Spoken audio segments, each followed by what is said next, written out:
जीवन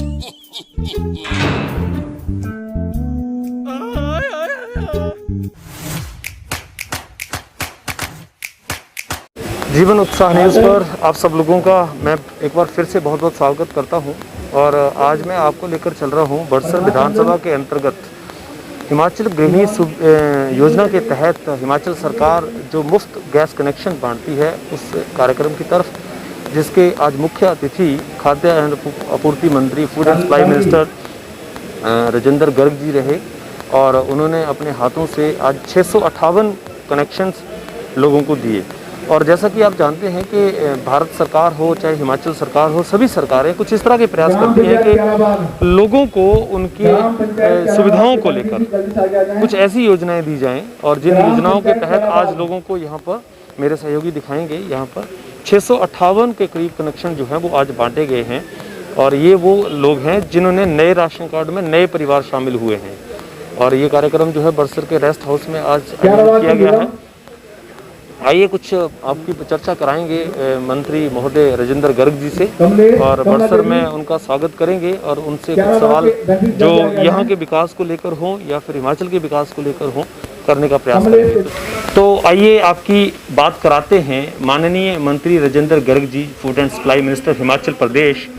और सबसे पहले सर, बड़सर में आपका बहुत बहुत स्वागत है। बड़सर विधानसभा में जीवन उत्साह न्यूज़ की तरफ से कोरोना महामारी के दौरान आपने काफ़ी अच्छे स्तर पर हिमाचल प्रदेश के अंदर जो लोगों को राशन मिलने की बात थी वो आपने बड़ा अच्छे तरह से मैनेज किया। उसके लिए पहले आप बधाई के पात्र हैं। हिमाचल सरकार की तरफ से आप लोगों ने जो योजनाएं चलाई थी। सर, बड़सर विधानसभा को खासकर मैं आज एक क्वेश्चन पूछूंगा, और ये प्रश्न काफ़ी लंबे समय से हम कर रहे हैं और मैं चाहता हूँ कि इस प्रश्न के माध्यम से आप मुख्यमंत्री तक हमारी बात पहुँचाएँ। पिछले 3 सालों से मुख्यमंत्री महोदय 67 विधानसभाओं में जा चुके हैं, लेकिन केवल बड़सर विधानसभा में नहीं आए हैं सर। मेरे ध्यान में तो ये बात नहीं थी, आपने मुझे बताई आज। अब यहाँ क्यों नहीं आना हुआ होगा इसका तो कारण मुझे पता नहीं है, लेकिन हम मुख्यमंत्री जी से आपकी बात जरूर पहुँचाएंगे। क्योंकि सर देखिए, बड़सर विधानसभा में भी मुख्यमंत्री का बहुत प्यार है और लोगों का भी बहुत उनके प्रति एक लगाव है। हर जगह जहाँ भी जाते हैं ये सवाल आता है कि मुख्यमंत्री साहब बड़सर में क्यों नहीं आए। देखिए, इसके कारण क्या हो सकते हैं ये तो मैं नहीं कह सकता हूँ, लेकिन कोई ना कोई बीच में व्यस्तता के कारण कोई जगह छूट गई और भी कोई ऐसी जगह होगी जहाँ नहीं जा पाए होंगे।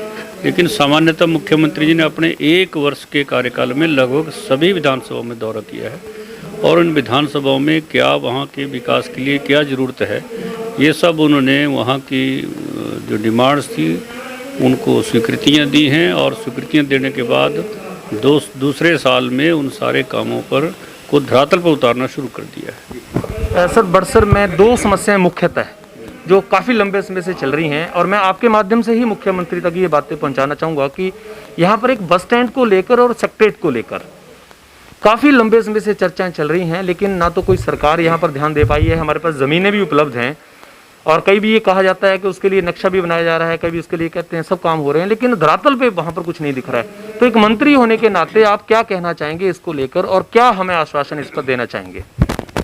देखिए, अगर इसकी स्वीकृति मिली होगी तो निश्चित रूप से उस पर काम भी होगा, क्योंकि ये लंबी प्रोसेस होती है।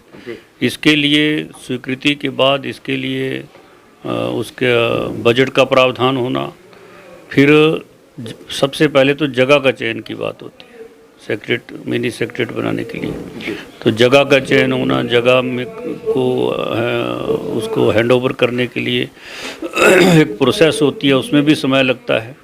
फिर उसके बाद उसको बजट की व्यवस्था करनी पड़ती है। फिर बजट जब हो जाएगा तो उसकी टेंडरिंग प्रोसेस होगी, डीपीआर बनेगी, एस्टीमेट बनेगा, डीपीआर बनेगी और फिर उसके बाद उसकी टेंडरिंग होगी। तो लंबी प्रोसेस है। एकदम से आज घोषणा की है कहीं तो आज हो जाएगा ऐसा नहीं है, लेकिन अगर घोषणा हुई होगी तो वो स्वीकृति मिली होगी तो निश्चित रूप से होगा। सर, एक मैं बहुत ही महत्वपूर्ण मुद्दे पे आपसे बात कर रहा हूँ। बेसिकली प्रकृति को लेकर जुड़ा हुआ मुद्दा है। जीवन उत्साह न्यूज़ द्वारा व्यक्तिगत रूप से इस बात पर एक मुद्दा उठाया गया है कि जो हमारे पेड़ हैं, चीड़ के पेड़ हैं, उनसे बिरोजा निकालने की जो पद्धति है, सरकार ने जिस तरीके से वो परमिशन दिया हुआ है, उस पद्धति का बहुत नाजायज़ तरीके से दोहन किया गया है। और जो नियम हैं उन नियमों को पूर्ण रूप से ताक रखते हुए किसानों को तो नुकसान पहुंचाया ही है, साथ साथ में पेड़ों को भी नुकसान पहुंचा दिया है ठेकेदारों ने। ऐसे में अब मामला हालांकि वन विभाग से जुड़ा हुआ है, पर आप मंत्री हैं हिमाचल सरकार में, तो कहीं ना कहीं आपके माध्यम से मैं इस बात को वहां पहुंचाना चाहता हूं कि जो नियमों के खिलाफ कार्य किए गए हैं उन ठेकेदारों के प्रति सरकार की क्या जवाबदेही है और वन विभाग को उसको लेकर क्या क्या कार्य करने चाहिए। देखिए, जहाँ तक बिरोजा निकालने की जो प्रोसेस रही है वो निश्चित रूप से एक ऐसी प्रोसेस थी जिससे पेड़ों के ऊपर बहुत अत्याचार होता जी हाँ, और माननीय मुख्यमंत्री जी के नेतृत्व में सरकार ने इस बारे में विचार किया है और अब बिरोजा निकालने की पद्धति जो है और नई पद्धति उसका अगर आने वाले समय में उसको प्रयोग में लाया जाएगा। जी, तो अभी जो सब ठेकेदारों द्वारा जो पेड़ों का नुकसान कर दिया गया है, आपने जो मैं व्यक्तिगत बता रहा हूँ कि 15 इंच की पद्धति है, 15 इंच से ज़्यादा खुदाई नहीं कर सकते, लेकिन 48 इंच तक उसकी खुदाई की हुई, किसान उसके प्रति जागरूक नहीं थे। तो ऐसे में क्या ठेकेदारों को लेकर आगे निर्देश इस तरह की दिए जा सकते हैं या वन विभाग के ऊपर इस तरह की गार्ड्स की जो रिस्पॉन्सिबिलिटी तय की जाएगी? अगर विभाग के ध्यान में ऐसा आएगा तो निश्चित रूप से उस पर कार्रवाई होगी। जी सर, बहुत बहुत धन्यवाद सर। हमारे बीच में food and supply minister Himachal Pradesh Shri Rajendra Garg ji, और उन्होंने अपनी बातें रखी, हमने उनसे कुछ सवाल पूछे हैं, उन सवालों के माध्यम से हम मुख्यमंत्री हिमाचल प्रदेश तक ये बात पहुंचाना चाहते हैं कि आप बड़सर का भी थोड़ा सा ज़रूर दौरा करें, क्योंकि बड़सर के लोग आपका बेसब्री से इंतज़ार कर रहे हैं और हमेशा आप तक जो है वो अपनी बात को पहुंचाने के लिए कार्य कर रहे हैं। आप सब लोग इसी तरह से बने रहें। जीवन उत्साह न्यूज़ हमेशा आपकी खबरों को, आपके विचारों को सरकार तक पहुंचाने के लिए एक संकल्प है। आप इसी तरह से हमारा साथ देते रहें। Thank you very much.